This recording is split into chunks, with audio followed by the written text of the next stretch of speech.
Good evening friends, एक बार आपका फिर से स्वागत है चैनल जियो वॉल्कनो पर और मैं हूं लोकेश प्रजापति। तो फ्रेंड्स, आज हम स्टार्ट कर रहे हैं राजस्थान माध्यमिक शिक्षा बोर्ड क्लास 6 राजस्थान अध्ययन का चैप्टर 5 आज़ादी से पूर्व सरकार का स्वरूप। तो फ्रेंड्स, हम जानते हैं कि आज़ादी से पहले और आज दोनों ही में सरकार का काफ़ी जो रूप है वो बदल गया है। वर्तमान में जो सरकार है, आज़ादी से पहले क्या वो सरकारें थी, यही हम इस पाठ में पढ़ रहे हैं। हम जानते हैं कि आज़ादी से पूर्व जो हमारा राजस्थान था वो कई छोटी छोटी रियासतों या बड़ी बड़ी रियासतों में बटा हुआ था और रियासत एक स्वतंत्र राज्य थे और उनके स्वतंत्र प्रशासक या राजा हुआ करते थे। तो वहाँ पर हम बात करें तो हमारा राजस्थान में आज़ादी से पूर्व विभिन्न रियासतें थी, स्वतंत्र राज्य था और ये राज्य मंत्रियों और जागीरदारों की सहायता से चलता था। जो मंत्री और जो जागीरदार होते थे वो इस प्रशासन को चलाते थे और इस प्रशासनिक व्यवस्था का जो सर्वोच्च केंद्र था वो कौन होता था? वो राजा होता था। तो शासन शक्ति का सर्वोच्च केंद्र राजा होता था और इस संपूर्ण व्यवस्था को राजशाही व्यवस्था कहते थे, जिसमें जो केंद्र में जो है वो राजा रहते थे और उसके अंडर में मंत्री और जागीरदार रहते थे। तो मंत्री और जागीरदारों की प्रशासनिक व्यवस्था से राजा अपना शासन चलाता था, जिसे राजशाही शासन व्यवस्था कहते थे। अगर हम बात करें कि शासन संचालन के केंद्रीय व्यवस्था के पदाधिकारी, जो शासन व्यवस्था चलती थी तो उसमें जो केंद्रीय जो व्यवस्था थी, जो राजा के पास जो व्यवस्था थी, जागीरदारों के पास तो अलग व्यवस्था थी, लेकिन जो राजा के पास जो केंद्रीय व्यवस्था थी उसमें कौन कौन से पदाधिकारी होते थे? तो सबसे पहले हम बात करें, फर्स्ट होते थे राजा खुद। राज्य की संपूर्ण शक्ति का सर्वोच्च केंद्र राजा होता था और ये मंत्री और जो मंत्री परिषद के सलाहकार होते थे उनकी सहायता से शासन व्यवस्था चलाते था। दूसरे नंबर बात करें मंत्री। राजा द्वारा नियुक्त जो होते थे वो मंत्री होते थे और ये मंत्री जो उसमें प्रमुख मंत्री होते थे वो क्या कहलाते थे? दीवान। ये परीक्षा में पूछ सकते हैं दीवान कौन। तो राजा के जो प्रमुख मंत्री हैं वो दीवान कहलाते थे और मंत्रियों के साथ राजा मंत्रणा करते थे और विभिन्न समस्याओं के लिए शासन से संबंधित, राजा से संबंधित जो समस्याएं थी उनकी मंत्रणा वो मंत्रियों के साथ करते थे। अब आते हैं हम तीसरे नंबर पे, बख्शी। सेना को वेतन देने का काम और सेना संबंधी अन्य कार्यों के लिए जिस पदाधिकारी की नियुक्ति होती थी उसे बख्शी कहते थे।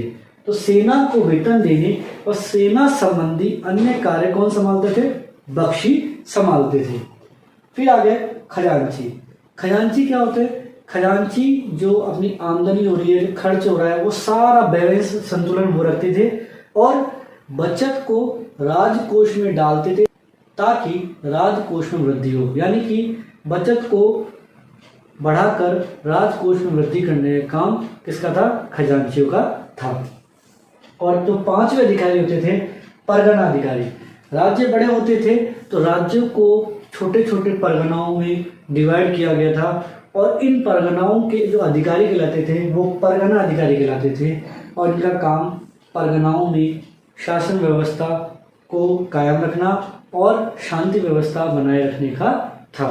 तो इस प्रकार से शासन संचालन के केंद्रीय व्यवस्था के 5 अधिकारी थे, राजा, मंत्री, बख्शी, खजांची और परगना अधिकारी।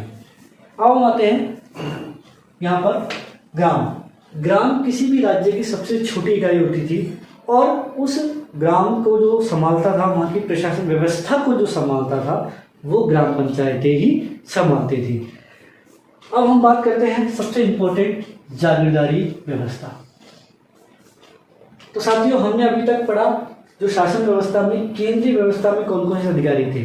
अब सरकार जो राजा थे वो केंद्रीय व्यवस्था प्लस जागीरदारी व्यवस्था के तहत शासन चलाते थे।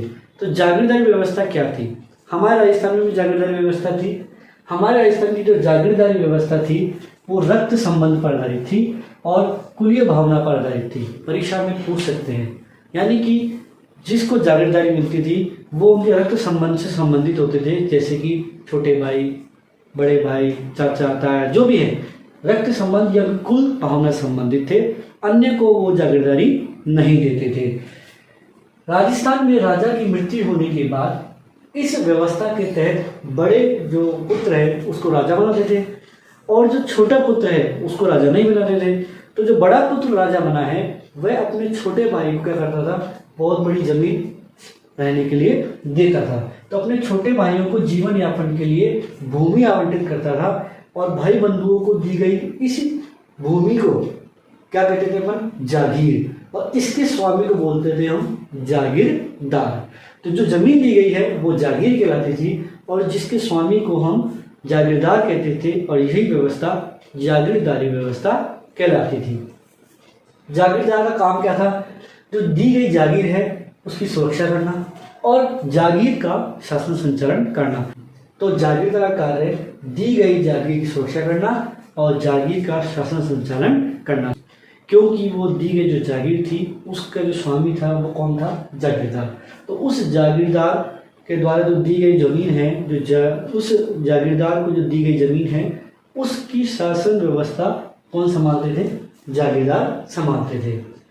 राजस्थान में विभिन्न जो राजपूत शाखाएं थी, जैसे कि अपने कछवा वंश, सिसोदिया, राठौर, है ना, हाड़ा, ये सारी राजपूत जो शाखाएं थी इन्होंने अपने अपने रियासतें, अपने अपने राज्य स्थापित किए और उन रियासतों की सुरक्षा के लिए, क्योंकि एक राजा के लिए पूरी रियासत की सुरक्षा करना बहुत ही मुश्किल होता था, तो उसकी सुरक्षा और साथ में पूरे राज्य में शासन व्यवस्था को संभालना भी मुश्किल होता था। तो उसने क्या कहा कि रियासतों की सुरक्षा व्यवस्था हेतु राजाओं ने एक जागीरदारी व्यवस्था प्रारंभ की, जिसमें उन्होंने बड़ी बड़ी जागीरें बांटी और उन जागीरों के जागीरदार बनाए और उनको ये कार्य दिया गया कि आप अपने जागीर की सुरक्षा करें और साथ में वहाँ की शासन व्यवस्था भी संभालें और हम आपसे जो भी सूचनाएं मांगे आप हमें वो सूचनाएं देते रहें। तो इस प्रकार से राजस्थान में जागीरदारी व्यवस्था का जो स्वरूप था वो क्या था, पहला, राजस्थान में यह रक्त संबंध पर आधारित था तथा सगोत्रीय कुलीय व्यवस्था थी। उसी गोत्र के लोगों को ही, मतलब राजा के गोत्र के लोगों को ही या अपने कुल के लोगों को ही जागीरदारी दी जाती थी। राजा महत्वपूर्ण प्रशासनिक पदों पर जागीरदारों की नियुक्ति करते थे और राजा और जागीरदार का संबंध कैसा था, कोई स्वामी या सेवक का नहीं था, बल्कि उनमें जो आपस में संबंध था वो भाईचारे व सौहार्द का था, क्योंकि वो तो जो जागीरदार देते थे वो अपने कुल के रक्त संबंध वाले छोटे भाई, ताऊ जी, चाचा के लड़के जो भी हैं उन भाई बंधुओं को देते थे, इसलिए उनमें आपस में जो व्यवस्था थी वो सौहार्द की थी। तो इस प्रकार से हमने पढ़ा आज जागीरदारी व्यवस्था और जागीरदारी व्यवस्था का स्वरूप और साथ में शासन संचालन की केंद्रीय व्यवस्था के पदाधिकारी। अब हम नेक्स्ट टॉपिक में पढ़ेंगे कि जागीरदारी व्यवस्था का संचालन किस प्रकार से होता था। तो यदि आपको हमारा ये वीडियो अच्छा लगा हो तो इसे लाइक करें, सब्सक्राइब करें। मिलते हैं नेक्स्ट टॉपिक के साथ, तब तक के लिए जय हिंद, जय भारत।